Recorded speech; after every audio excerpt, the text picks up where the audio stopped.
नमस्कार बच्चों, आज हम जिसके बारे में बात करेंगे वो है खमध्य प्रक्षेप। खमध्य प्रक्षेप के अंतर्गत आज हम बात करेंगे पोलर जेनिथल इक्विडिस्टेंट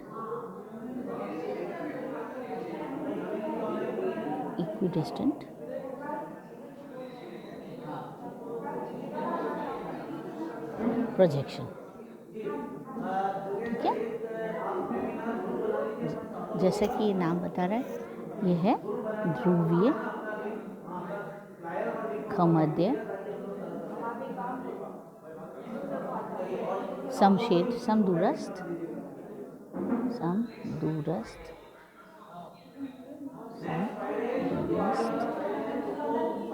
खमध्य प्रक्षेप। ठीक है, अब समक्षेत्र समदूरस्थ प्रक्षेप, इस प्रक्षेप के बारे में आप लोग जानकारी लेंगे। तो इसके अंतर्गत जो है खमध्य प्रक्षेप ग्लोब को किसी भी एक बिंदु स्पर्श करते हैं। ठीक है, और किसी भी एक बिंदु पर जब वो स्पर्श करने वाली समतल रेखा सतह पर बनाए गए अक्षांश वृत्तों को हम खमध्य प्रक्षेप कहते हैं। क्या है ये? ग्लोब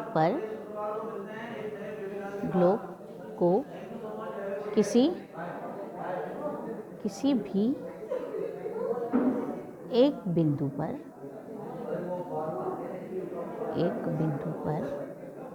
स्पर्श करने वाली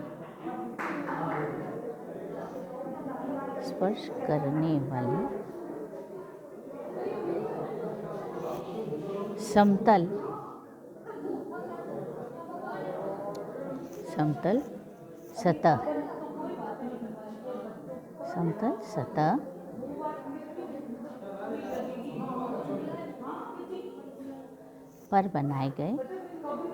पर बनाए गए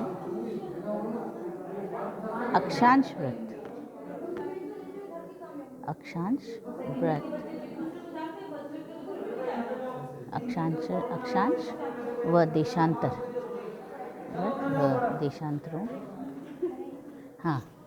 देशांतरों के रेखाजाल को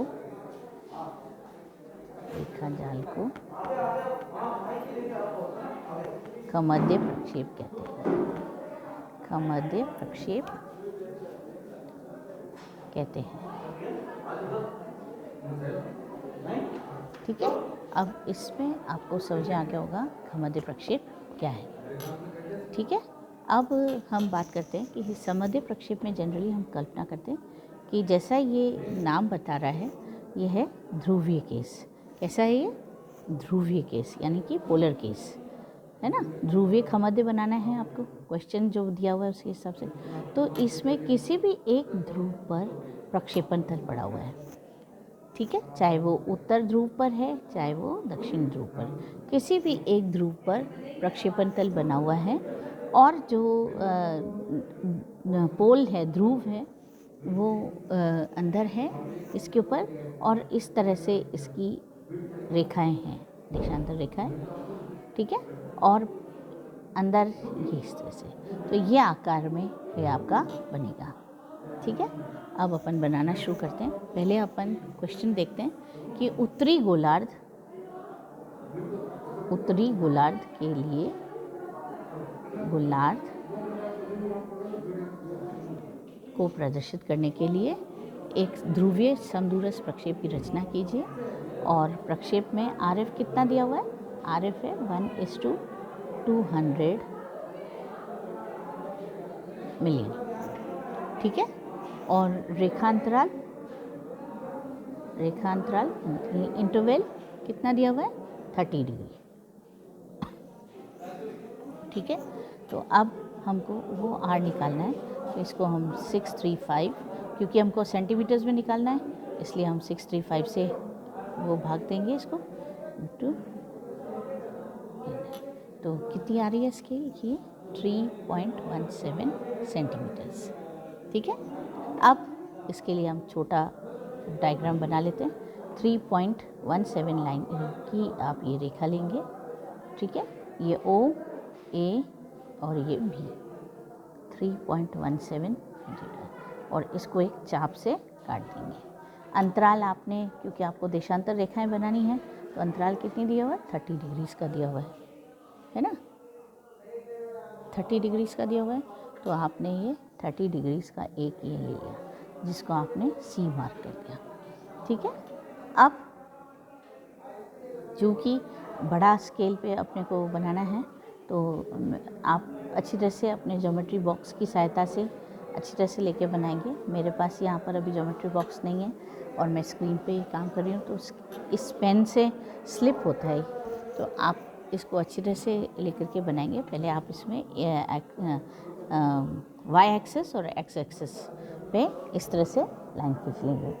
सेंटर में ये हमारा N होगा, नॉर्थ होगा। ठीक है, और इस तरह से कंपास की सहायता से आप ये A to C लेंगे, A to C लेकर के, और ये डिवाइड कर देंगे इसको A to C। ठीक है, A to F है ना, N को केंद्र मान के, और A to F concentric circles, और A to दूसरा। आगे आप समझें। और इसी तरह से आप ये जो रेखाएं हैं ये लेते जाएंगे 30 डिग्री के अंतराल पे। तो इसमें ये हो गया 0 डिग्री, ये 30 डिग्री, 60 डिग्री, 90 डिग्री ईस्ट, फिर है 120 डिग्री, फिर है 150 डिग्री, 180 डिग्री, फिर है इधर 150 वापस, फिर 120 और 90 डिग्री वेस्ट। ठीक है, 60 डिग्री, 30 डिग्री। तो ये हो गया आपका, ये 0, ये 30, 60 और ये 90 अंदर वाला 90 डिग्री होगा। तो ये आपका बन गया है प्रक्षेप। आप बहुत क्लैरिटी से, बहुत सफाई से, अच्छी तरह से बनाएंगे ज्योमेट्री बॉक्स की सहायता से। अब इसकी पहचान के बारे में बता दूं आपको कि अक्षांश व्रत ध्रुव को केंद्र मानकर खींचे गए संकेंद्र व्रत होते हैं। अक्षांश व्रतों के बीच की दूरी समान होती है। देशांतर रेखाएं ध्रुव से यथार्थ कोणिक दूरी के अंतर पर विकृत सरल रेखाएं होती हैं, और अक्षांश व्रत तथा देशांतर रेखाएं एक दूसरे को समकोण पर काटती हैं। आप देखिए डायग्राम में ध्रुव एक बिंदु से प्रकट होता है, किससे? सेंटर में। ठीक है, गुणधर्म इसका क्या है कि इस प्रक्षेप के द्वारा हम यथार्थ दूरी पर बने होने के कारण प्रत्येक देशांतर रेखा पर मापनी शुद्ध होती है। और ये यद्यपि प्रक्षेप नहीं है, तथापि ध्रुव से 30 डिग्री की दूरी उत्तर को 90 डिग्री उत्तर के मध्य तक आकृति काफ़ी शुद्ध रहती है। 60 डिग्री से भूमध्य रेखा की ओर को क्षेत्रों की आकृति पूर्व पश्चिम दिशा में दीर्घित एलोंगेटेड होने लगती है, और इस प्रकार ये प्रक्षेप क्षेत्रफल भी शुद्ध प्रदर्शित नहीं होता, परंतु मानचित्र पर स्थानों की केंद्र से दूरी तथा दिशा शुद्ध रहती है। इसलिए इस प्रक्षेप को हम आर्कटिक क्षेत्रों के सामान्य उद्देश्य वाले मानचित्रों के लिए विशेष रूप से उपयोगी है।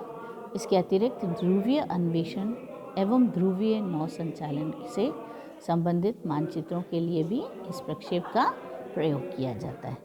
ठीक है बच्चों, अब हम नेक्स्ट प्रक्षेप के लिए अगली क्लास में मिलेंगे। Thank you. अपनी फाइल में बनाइएगा, आप पूरी कोशिश करिएगा कि फाइल में ऐसे नीटली बना सकें, और अगर हो सके तो इस प्रक्षेप के अंदर कोई ना कोई मानचित्र भी बनाने की कोशिश कीजिए, ताकि सुंदर काम हो, बहुत ही सफाई से काम हो और आपकी फाइल का काम शुरू हो जाए। इससे पहले अपन ने बोन्स पढ़ा था, जिसको भी आप अपनी शीट्स में बनाने की कोशिश करिएगा, पाइल रिकॉर्ड को कंप्लीट करना है। ठीक है, थैंक यू।